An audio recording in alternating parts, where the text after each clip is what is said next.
Bonfire Night 2024. What an absolute disaster. Seriously, as you can see, I have lit a lot of my Bonfire Night stash up, and I'll talk about what I liked and what I didn't like in a moment. However, first off, I have to apologise for being an absolute knobhead, and that's because I had a slight technical issue. Let me explain. I'd done all the prep, we got everything ready, we invited people over, and then this happened again. I mean, we had a great time. We got hammered, let some good quality pyrotechnics off along the way, and also got to annoy some of the local snowflakes and Labour voters. So it was a good night all in all. The only technical issue I had was I thought I was filming, but because I was so hammered, and guys, please do not drink and fire, I wasn't filming. And it was literally that simple. And where can I start? I mean, let's just have a look through here and let me just try and figure this out here amongst all of this firework debris. But the loose cannon, this thing is an amazing little cake, fairly inexpensive, and creates some very good quality effects. That was a very nice product indeed, and I wouldn't expect anything different from Vivid Pyrotechnics. Also lit this up as well, the Goldilocks fountain. Now we're just going to have a look through here.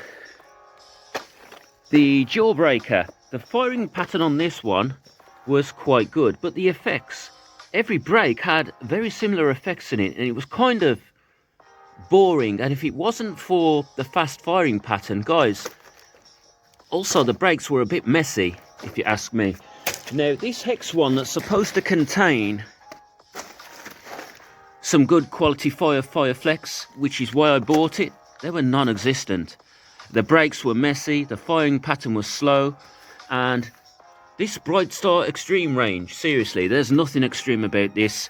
Guys, I wouldn't recommend this one because it was absolute trash. So, these here, the Professor X, one of my favourites out of the Legends Assaultment Firework cake selection, and the Velocity Mini. They're all nice, to be fair. This was actually quite good quality. The Dark Knight, I'm doing a separate video on this because I've actually got two of these, so I will do another video. Wasn't too bad at all. This surprised me a lot because when I uploaded a segment on this in my Firework Stash Part 2, as you can see right there, I actually stated that this could be boring and that you may need a blanket and pillow to go to sleep in between each shot because it's a slow firing cake. However, upon seeing this in real life, this had some good quality effects, and this thing was loud, more like salutes going off. Seriously, with effects, it was that loud. So I was quite impressed with the Mad Menace. And this is from the Bright Star Extreme range, so this one is kind of extreme.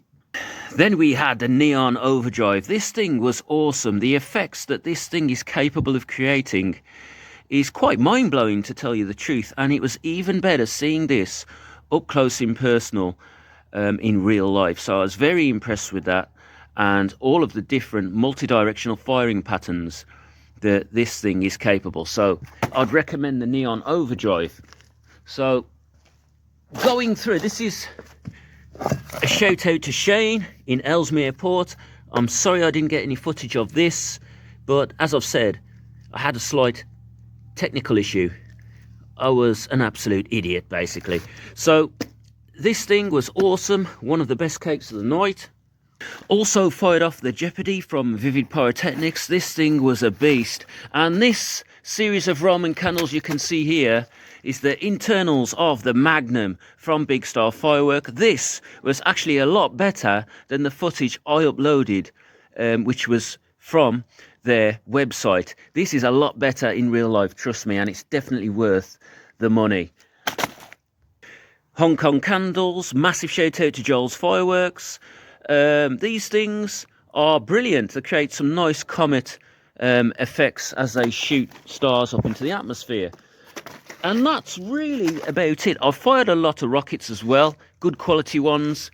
2 of the monster rockets, one screaming one, and the barcode to Chrysanthemum.